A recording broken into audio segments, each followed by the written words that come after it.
2029. It's not too far away. He and his team are considered thought leaders in the broadband community for their rapid scale up and execution of federal dollars to impact the 1.5 million residents in Louisiana who lack high-speed internet.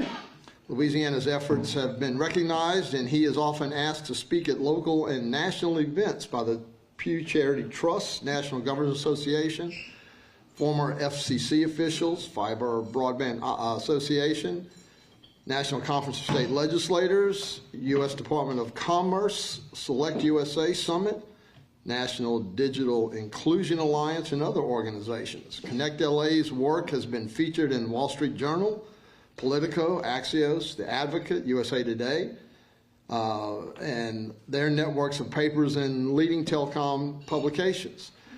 Their office has been recognized nationally and among other states in the following ways. They're number one, they received approval from the U.S. Treasury for then plan to spend $176 million in American Rescue Plan dollars.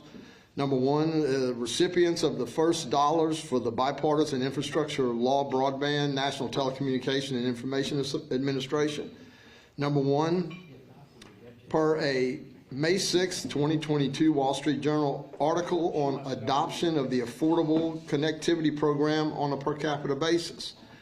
Our speakers received the Johns Hopkins University designation Distinguished Alumni Award for Public Service in 2022, 2020 Leadership Louisiana recipient by the Council for Better Louisiana, in 2018 40 Under 40 in Baton Rouge by the Greater Baton Rouge Business Report. He received his Master's of Science in Finance from Johns Hopkins University and Bachelor of Science in Economics from Purdue University. He grew up in Baton Rouge and attended Baton Rouge High School, and he's gone on to do wonderful things. Ladies and gentlemen, Veneeth Iyengar.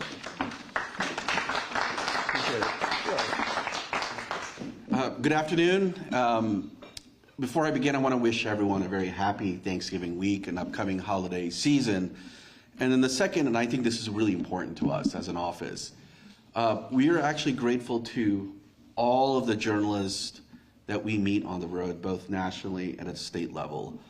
All of you play a very critical role in terms of helping translate the stuff we're doing at a very local level. And so we are often insistent, wherever we are in the state of Louisiana, to invite local media, whether it's radio, television, and print, and we will be always more than happy to have conversations with all of you as we continue to work towards this common goal that we have as a state, which is to eliminate this digital divide that exists and to do it by 2029. So thank you to all the journalists for covering our efforts and helping us with this effort. So let me spend a few minutes really articulating the challenge that's in front of us, but then more importantly, talk about the tactical solutions that we have to addressing this challenge. As Bill said, the challenge that we have in Louisiana, frankly, is not anything unique to what's occurring throughout the country. What is going to be unique is the size and scale of this challenge, that it's impacting 1 out of every 3 Louisianians in the state. So if you think about the 1.5 million folks that lack access to high-speed, affordable, reliable internet, it's typically due to one of 4 reasons. There's going to be a bunch of folks that don't have access to it at all. And they'll often have to go to the library, rely on their school, rely on their neighbors, or what have you. There's going to be a bunch of folks where it may be accessible, but it's not affordable. There's going to be a bunch of folks where they may have access to it, it may be affordable, but they lack digital skills. And there's going to be a bunch of folks that may have access to it, it's affordable, but they may not have a device.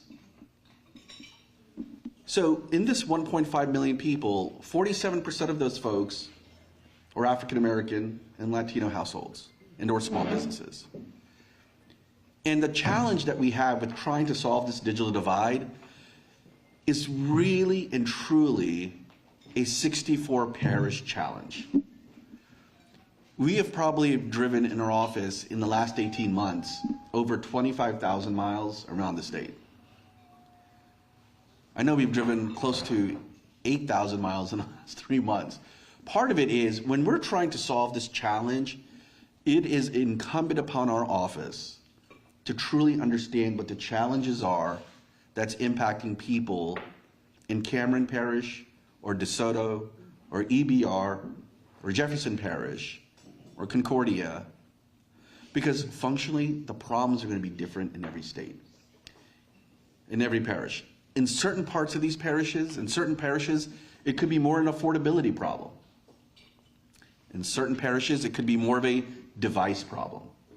In certain parishes, it could be a literacy problem or digital skills. In certain parishes, it could be an access. And so if you piece together all of those folks and all of those numbers, you get to about 1.5 million folks. Now, this is where we've been as a state. And I'll tell you, as a state, we are fortunate and grateful to have absolute alignment between the governor's office, the legislature, and locals to solve this problem. It's really been, frankly, very heartening for us because it's really truly been a student body left in terms of what do I need to do to solve this problem? And we have to work, and this is really important to us as a culture and ethos as an office, we have to work at the same level of urgency that people need this stuff. Okay, so what have we done in the last 18 months? But I'll date back our broadband story. Really started in August 29th of 2019, when the governor, through an executive order, created the Broadband for Everyone in Louisiana Commission, with the singular goal of eliminating this digital divide by 2029. It was made up of a very, really good group of stakeholders, people representing different business interests, sectoral priorities, academic priorities, and so on and so forth. Before that commission could really get off the ground, I think we all know what happened in March of 20. March of 20, pandemic hits. And that's when you saw the scramble to get teachers, parents, students, small business owners, farmers, public safety, you name it. The challenge then became, how do I get access to high-speed, affordable internet? And so the legislature in 2020 worked with the governor to create our office, this Office of Broadband Development and Connectivity. Functionally, we sit within the commissioner's office. I report to Commissioner Jay Darden. And in late 20, early part of 2021, so it's been just over 18 months, maybe 20 months, is when the governor said, Veneeth, is this something you're willing to do? I said, what is it that you're asking me to do? And that's effectively to be the first broadband director. And he said, whatever you need, the legislature said, whatever y'all need to execute very rapidly your team and to execute the solutions, we will give you those opportunities. So what have we done over the last 18 months? 18 plus months. A couple of key things that were important. In Louisiana, we're fortunate that we have 3 large federal pots of money, all effectively designed to do a very similar thing, which is build the infrastructure to ensure everyone in Louisiana, whether you're unserved or you're underserved, or whether you're a community anchor institution, has access to high-speed, affordable, and this is the key word, reliable internet. Not episodic. Not one of those you gotta stand on top of your car or roof and you gotta wave your cup. That's episodic at best. We're talking about high-speed, affordable, reliable internet. And those 3 large pots of money are coming from 3 different federal agencies. The first federal agency, the Federal Communications Commission, has awarded 13 companies in Louisiana $329 million to build high-speed internet, really fiber optic speeds, in 175,692 locations. And we define a location as a serviceable address. It's an actual physical address, like 123 Main Street or a small business. 80% of those locations, the 175,000, those companies building in 80% of those locations have already started receiving their monthly checks from the Federal Communications Commission, and they are all in the pre-planning and sort of hopefully we'll be building out soon in those locations. And those are all sprinkled throughout Louisiana. Now the thing is, that's money that's from the FCC. It's not money coming to the legislature. It's not coming through our office. It's going straight to these 13 companies. The second program is the Gumbo Grant Program that was created as a part of legislation last year. That $176 million that Bill mentioned is money coming from the U.S. Treasury and ARPA. We've already committed in our office, so that's money coming through the legislature, through our office. We've already committed nearly $170 million out of that $176 million. In fact, today by 5 p.m., we should be expecting to receive, we're going to receive probably 69 grant agreements representing a large chunk of those dollars signed in our office today by 5 p.m. And that's when the clock starts in terms of construction for those companies. Those 170 million should impact over 84,000 locations in Louisiana. 92% of which are households, 8% of which are small businesses. So we're talking about thousands of small businesses that will get access to high-speed, affordable, reliable internet. A good chunk of these projects are not just in South Louisiana, too. So if you start to stratify where the projects are going, it's going to over 55 parishes, and most, or a good chunk of these locations are going to be Avoyelles and up, Avoyelles Parish and up. Truly going to the places where they need it. We're now in the midst of getting ready for the third pot of money, which is going to come from the bipartisan infrastructure bill. And that money is going to be very significant. And we've had numbers anywhere between 1.045 billion to 1.2 billion are the dollar amounts that Louisiana is expected to receive from the infrastructure bill. And those numbers are numbers that have been cited by people that are very familiar with the allocation of these dollars locally. But also, if you start to think about the question of, is that dollar amount enough? If you start to think about that first pot of money from the FCC I mentioned, plus our current 170 million, plus what we expect to receive from the infrastructure bill, as an office, we feel really confident that that should give us the financial resources to solve the challenge, the infrastructure challenge. That's one major component that we're working on. The second is, the second big swim lane we're working on is, we're grateful to the speed at which we're working on this effort, because again, we spend so much time on the road.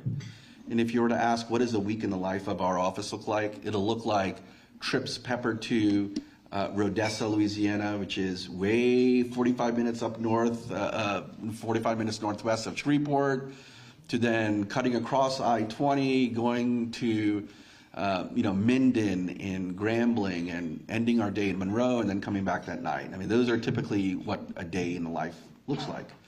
We go and meet with parish officials, we meet with policers, we meet with public safety.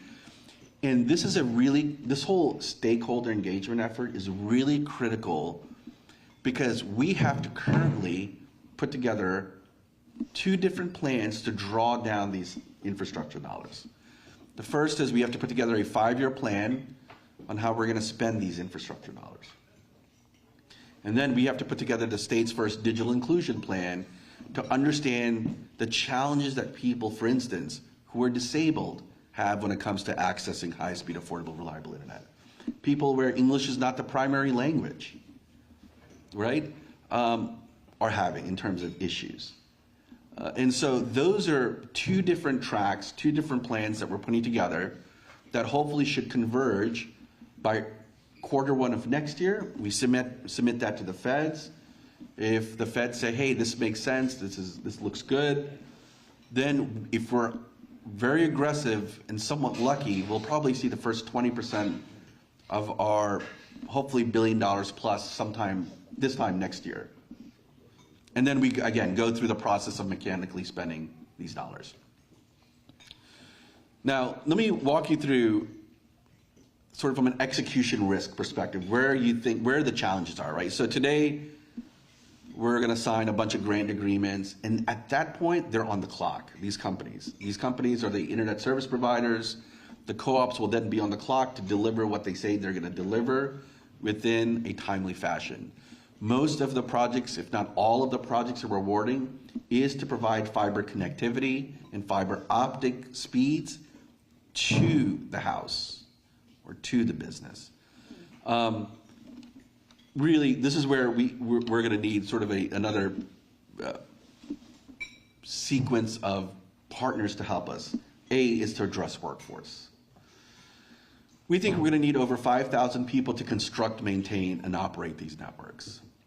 And it's going to happen throughout the state. And so we have strongly encouraged all of the internet service providers, which they did, to partner and work with the local community colleges in Louisiana, so LCTCS, and they've done that. And they're doing it to help us develop workforce plans that are local. Because if you think about it, if you really think about it, a lot of this construction, let's say if it happens in Westfell, if it happens in Livingston, are going to be local. And I think all of us have seen the different trucks building or doing something here in Baton Rouge. Think about that times 10, 15 in terms of order of magnitude throughout the state of Louisiana. And so that's going to be an awesome opportunity for community colleges to start to build and train a workforce for the future. And these aren't just jobs, but these are fundamentally long-term careers. Take someone who doesn't go to a traditional four-year school, put them through Bossier Parish Community College, South Louisiana Community College, Louisiana Delta Community College. Have them take a fiber optic splicing class. They do that. They do a great job. Then they decide to become installers. They do a great job of installing the actual service. They then become a regional operations manager. And so the career opportunities in the telecom space are going to be limitless. And that's where we're going to have to work really aggressively with all of our partners in Louisiana to address that, the workforce challenge. The second is, and this is something that's going to be really important, is as we start to get these grant agreements signed and people are made aware of these opportunities, we're going to have to spend a lot of time with locals, parish officials, co-ops, when it comes to right-of-way and permitting issues, right? And so I'll give you a really good example why over-communicating and constant communication is going to be really important. In the town of DeRidder, Mayor Clanton of DeRidder had a challenge where she is a big proponent on all things broadband, but one of the subcontractors, busted some of the water mains. Okay, water boil advisory happened, and the mayor, and I said, Mayor, anything that we could do to be helpful? And she's like, look, Veneeth, we are absolute passionate believers in all things broadband, but this has happened. So if I had to pull the permits. But she did what we want parish officials to do. She brought the subcontractor in, said this was the challenge. She reissued the permits, and now construction's happening. And so we have to over-communicate. We have to spend a significant amount of time talking to parish officials once these projects get executed today to inform them with respect to what is to be expected, not in 18 months, but parish officials in the first 3 months, this is what we need to do to work together. So homework assignment, first 3 months, homework assignment, next 3 months, and so on and so forth. Because what we need to ensure is, I don't think we're going to solve the entirety of issues that occurred in DeRidder in terms of delays, but we're going to have to mitigate it as frequently as possible. And so that's where partnerships with the Police Jury Association, Louisiana Municipal Association, and LADOT and other permitting agencies will occur in Louisiana. The last thing is, and this is where it gets us really excited, and then I'm happy to answer any questions. Look, we're going to solve together the functional needs of making sure everyone in Louisiana has access to something they've never had. Okay?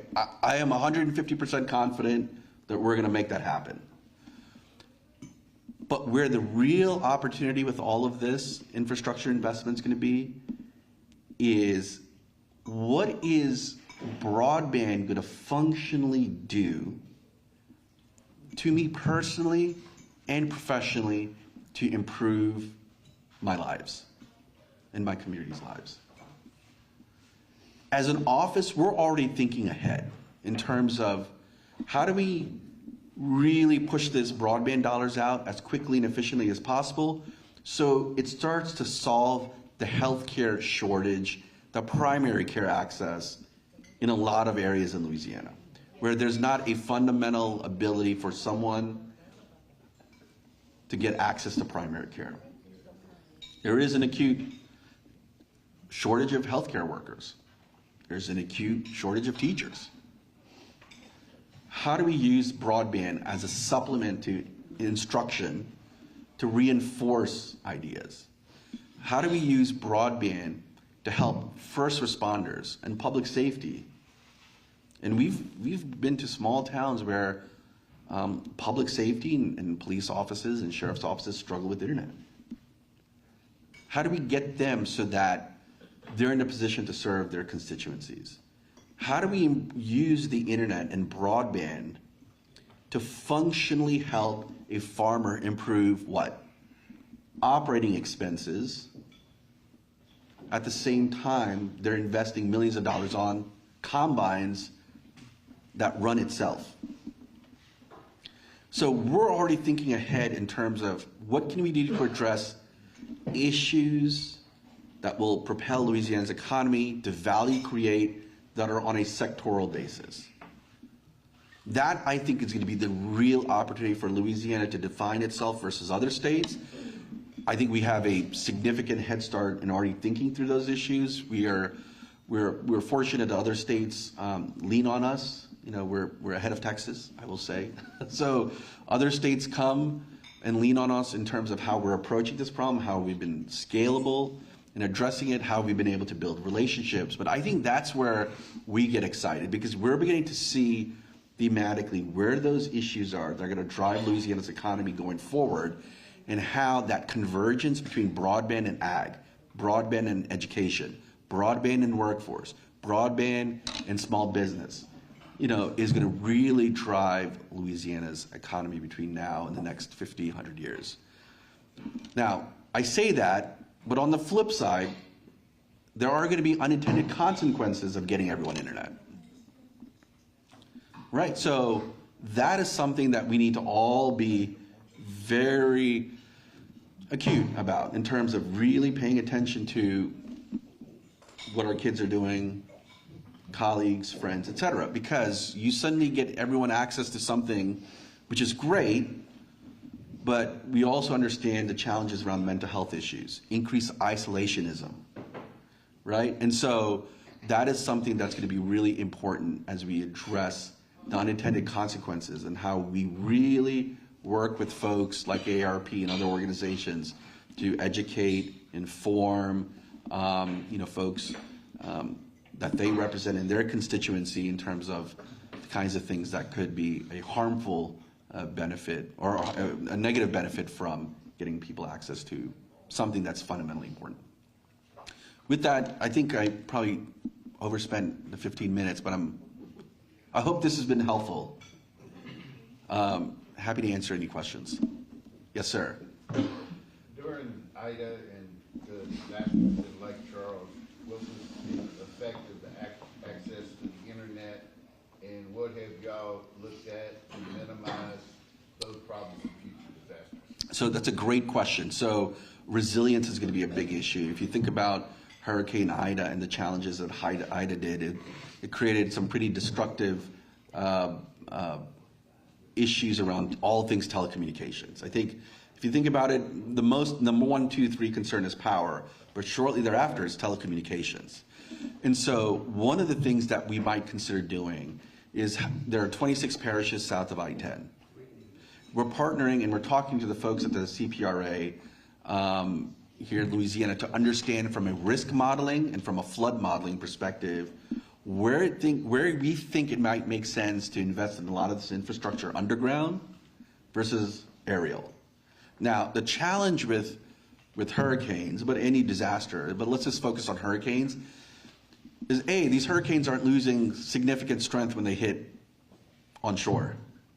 Even when it goes to North Louisiana, these hurricanes are really strong. And the infrastructure in North Louisiana, their pole infrastructure or what have you is not as robust as it is in South Louisiana. So as part of what we might consider, so A, to answer your question, we're working with CPRA to help us do risk modeling and flood modeling on where it makes sense to invest in underground versus aerial infrastructure. And the second is we'll have a better idea within the next 3 to 5 months in terms of what the cost is going to be with building a lot of the infrastructure, especially in community anchor institutions, right? Hospitals, public safety, town halls, to see where it makes sense to invest in this infrastructure underground. Yes, sir. Very comprehensive, so thank you for, looking at all the issues. From our previous conversation in rural areas and people that may not have resources, you mentioned the affordable connectivity program and that fourth category where they may not have the device. Yeah.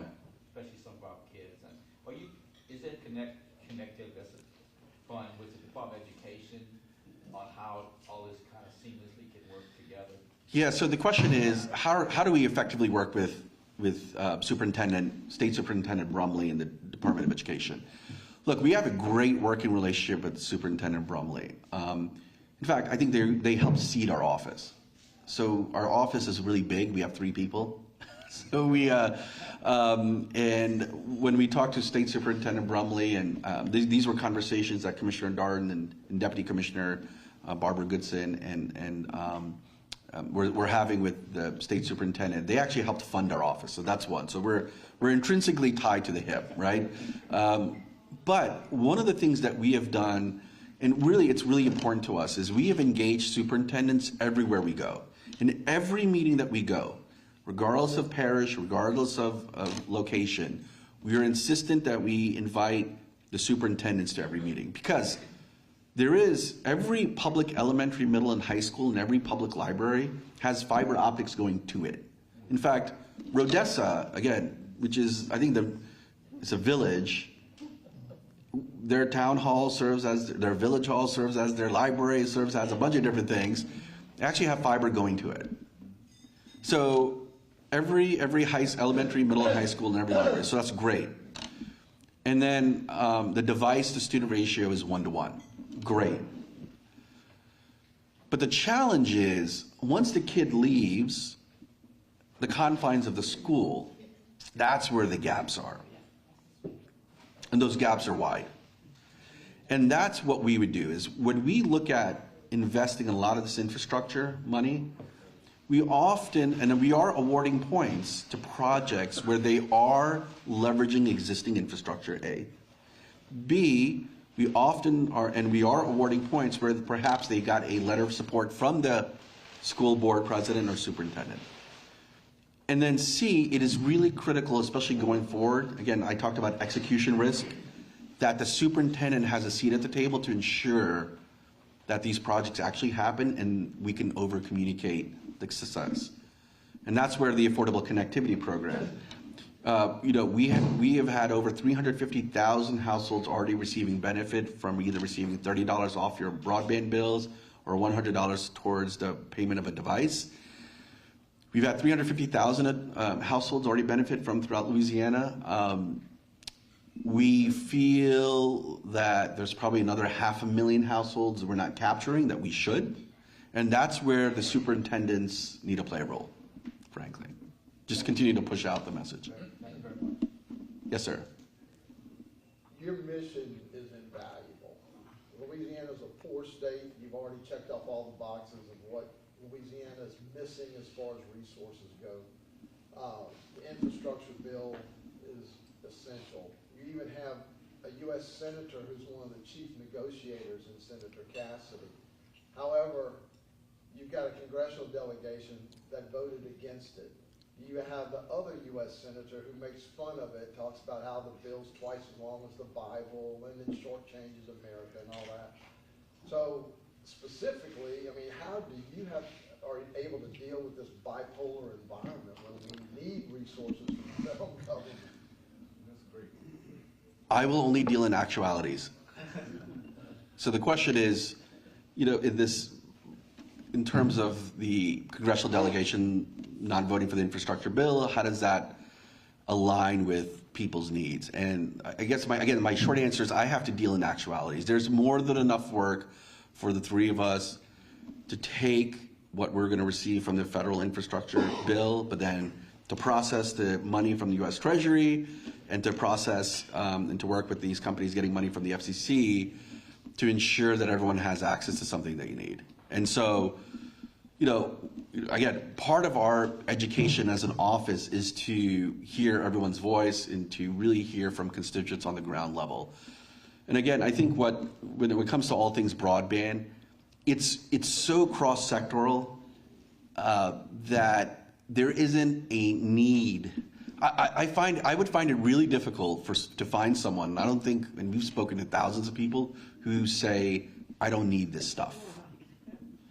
They're going to need it. Now, look, we're going to make sure everyone gets it. Now, whether if someone pays for it, it's up to them.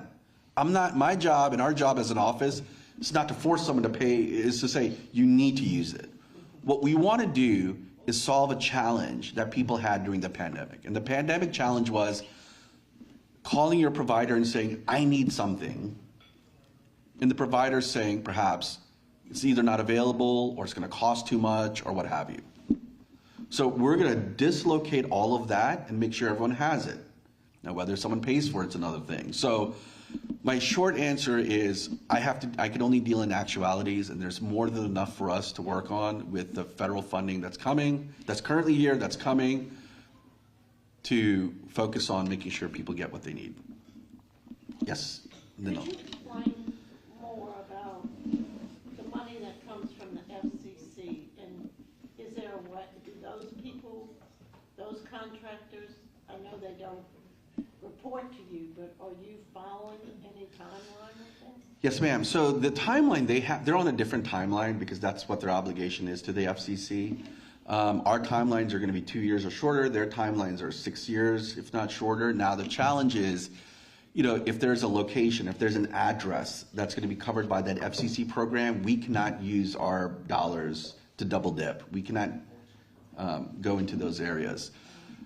So what you're going to see is, there are going to be locations in Louisiana that are going to receive money from the FCC, and then there are going to be locations that are going to be receiving money from Gumbo, or Treasury dollars, and there's going to be other locations that are going to receive money from the infrastructure bill. And so those are the federal laws, state laws, and so that's what we're going to have to follow, right? So that's why it's going to look like a little bit of a jigsaw, because on one side of the street, you may have households getting money from the Federal Communications Commission. On the other side of the street, you may get money, those households may get money from our Gumbo grant program, which is fine, but what it also encourages is competition. And that's what ultimately we want.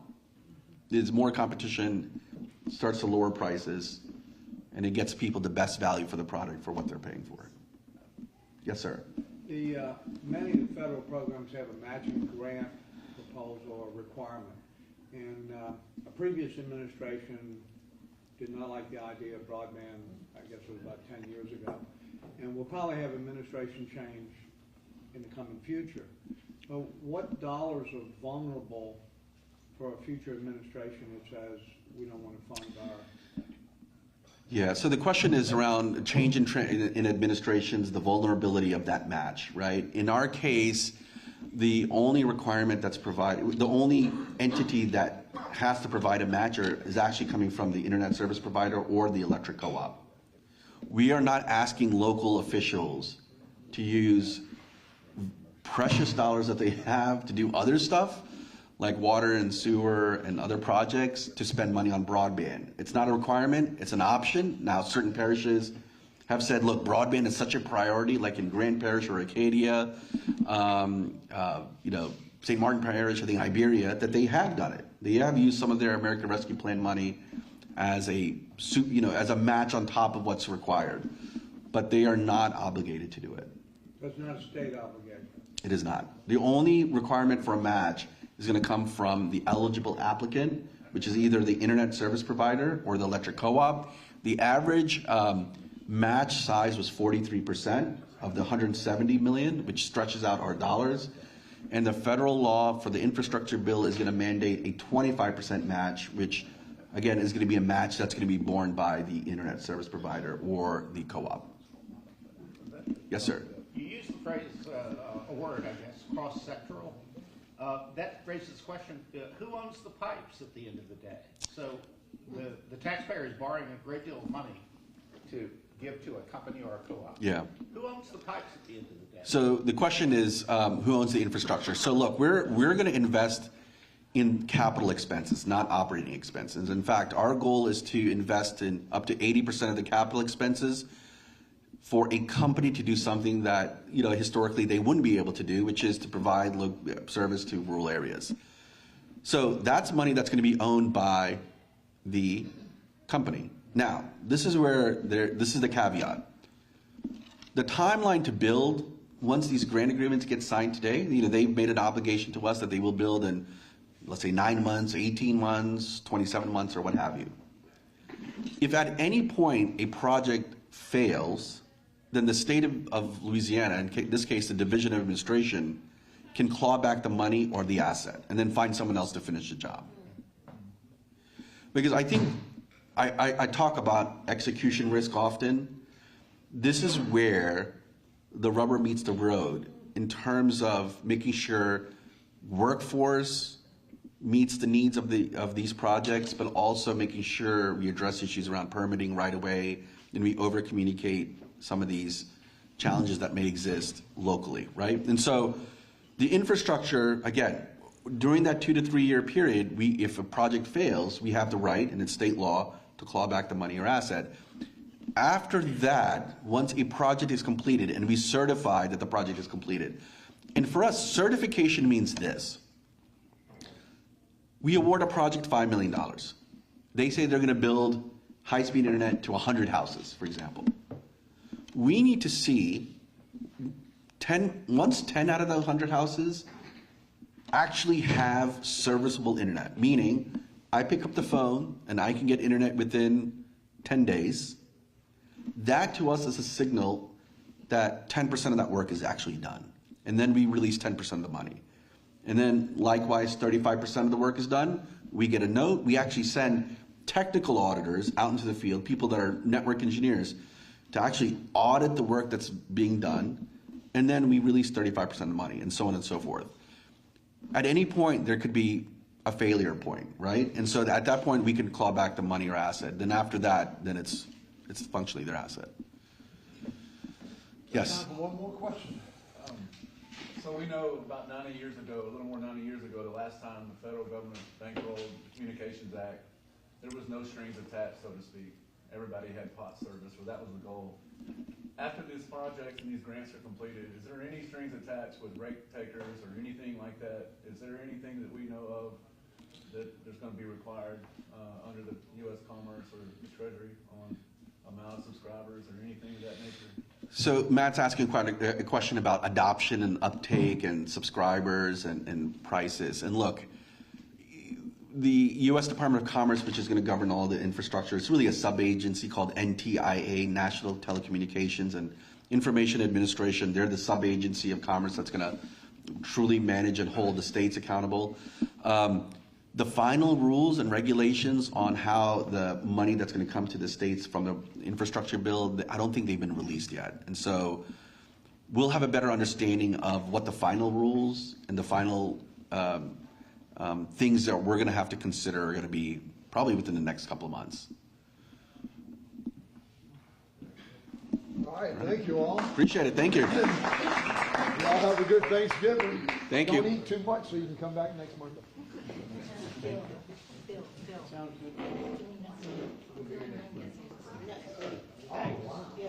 Yeah.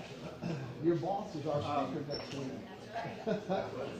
Lieutenant Governor Billy Van will be greeting us next Monday. You have more than 3. Same time, same place. Served in the